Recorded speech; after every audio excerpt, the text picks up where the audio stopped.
Hello, welcome to Sunday Farm. I'm Stephen Watson, here with today's Tàijíquán Tip. Today's Tàijíquán Tip is to take in a koan, K-O-A-N,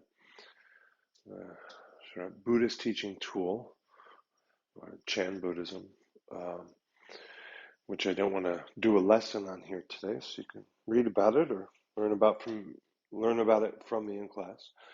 But it's to take on a koan and carry that with you or be inspired by it and then do your practice. So either carry it with you through the practice or kind of meet it and then practice with whatever whatever's in the wake of that koan, if you will. I like wordplay. So I've just read one, so I have that fresh in my mind. One of the ideas of the koan is that it's not an invitation to cleverness. It's not an invitation for argument.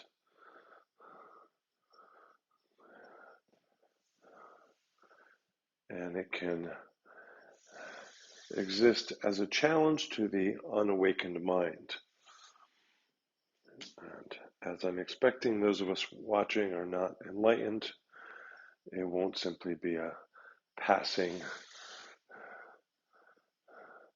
statement or question.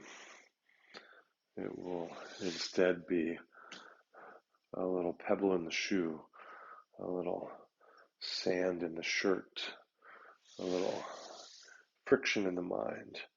And so I'm attempting to have a practice that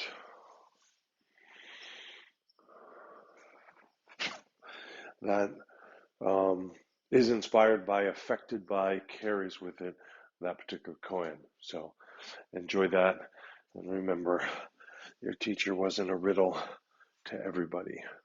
I don't know, maybe they were. Who can say? Thank you for your support. We're relying on donations now more than ever. Here are all the ways that you can help. Online reviews, sharing videos, commenting, subscribing also help.